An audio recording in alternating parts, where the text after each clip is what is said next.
So I'll start us out today. Good afternoon. My name is Molly Urbina, and I'm the Chief Recovery Officer with the Governor's Office.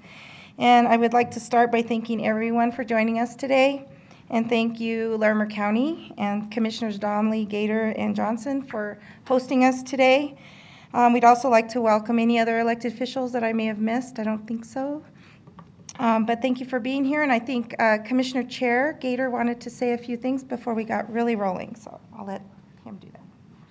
I'll keep it real short. I wanted to thank Governor Hickenlooper for coming up and signing this. This is going to help us with our floodplain mapping efforts and our watershed restoration efforts, among many other things. It's very critical and crucial to Larimer County, and we're very grateful for the legislation, and thank you, Governor, for signing that. Thank you, Chair Gator. So we're excited to be here to celebrate the signing of two bills, one concerning funding for the Colorado Water Conservation Board, and one concerning funding for the mapping of natural hazard areas.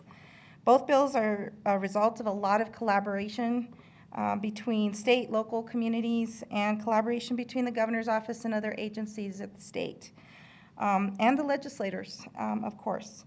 As you will hear from Governor Hickenlooper here soon, both bills provide funding to advance innovative approaches for our watersheds, our natural areas, resources, and floodplains, and invest in the safety and vitality of our communities.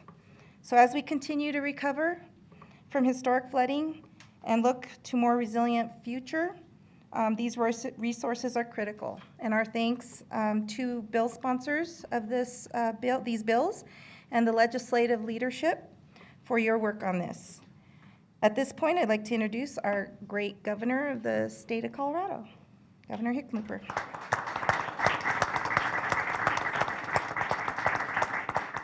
Thanks, Molly, and thanks for all your work on the flood recovery and the resiliency projects. You know what? She comes in and sees me every couple of weeks and keeps me up to speed. So she was in 2 days ago, yesterday, and we looked at some of the plans that the counties are making around resiliency and how we're going to compete and win some of these large grants from the federal government to allow us to, be much better prepared than we ever were before for the next sequence of natural disasters. It's also great to be in this room and get to see where these county commissioners sit when they, create havoc for their citizens. I'm just kidding. There's always the dynamic tension.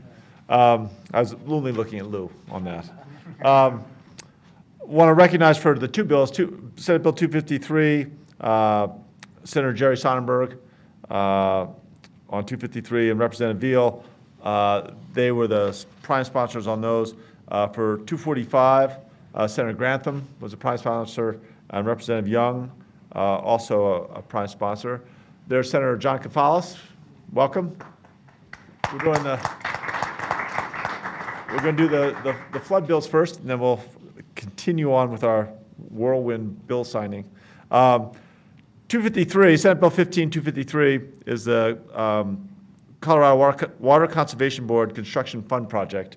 And it was created, the construction fund was originally created in 1971 to provide low-interest loans for water projects, make sure we have monies for what are historically non-reimbursable investments. It's a revolving loan fund that allows CWCB to be self-supporting and operate without taking money from the general fund.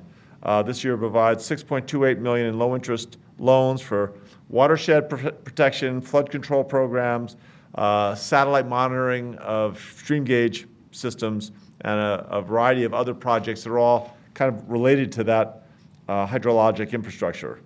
One of the projects that will receive funding is the South Platte River Basin Groundwater Level Data Collection Analysis. Now, I lobbied them to try and get one or two more nouns in that name. The South Platte River Basin Groundwater Level Data Collection Analysis. But it does allow us to assist with the construction as well as the maintaining and monitoring of dewatering infrastructure. It will cover dewatering well pumping costs and collecting, evaluating the data, taking the data, but also doing the modeling necessary to be able to utilize the data and to continue the evaluation of the circumstances around high groundwater.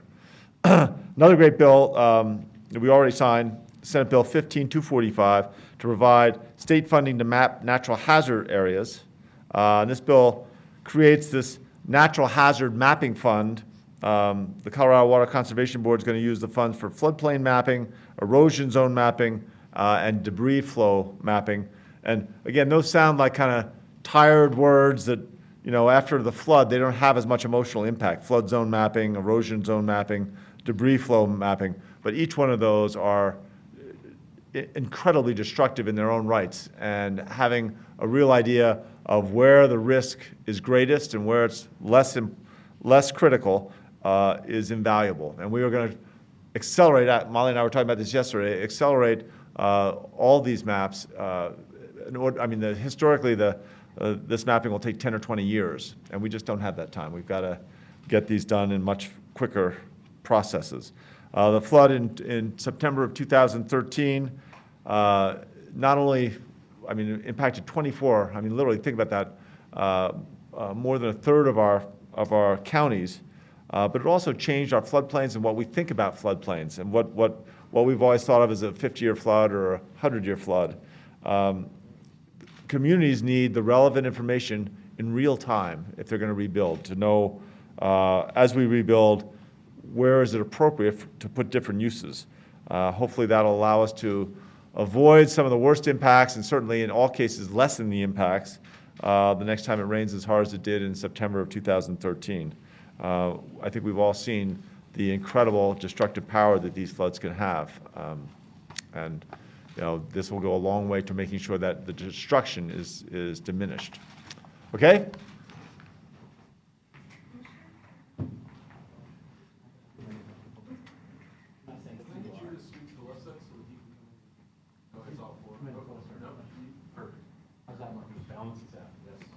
Really looking over my shoulder.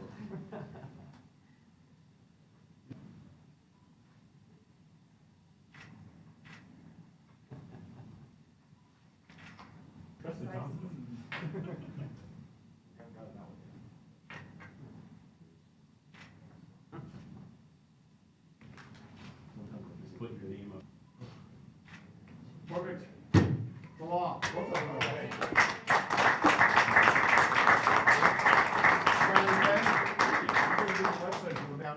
I appreciate Governor Hickenlooper being here. I appreciate his team. I just wanted to set the record straight that I believe there were 2 bills signed into law here at the Larimer County Courthouse. One of the bills, as the governor described, had to do with the Colorado Water Conservation Board projects, and the flood mapping projects are really, really important.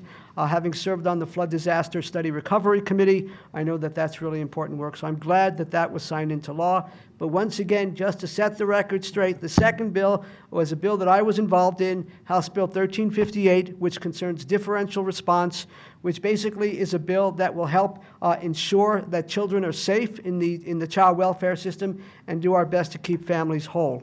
So that is 1358. We're moving it from a pilot project, a 5-year pilot project, where we've demonstrated that we've reduced out-of-home placements, we've kept families whole, we've reduced the number of re-referrals back into the child welfare system, and it's for low and moderate risk child welfare cases.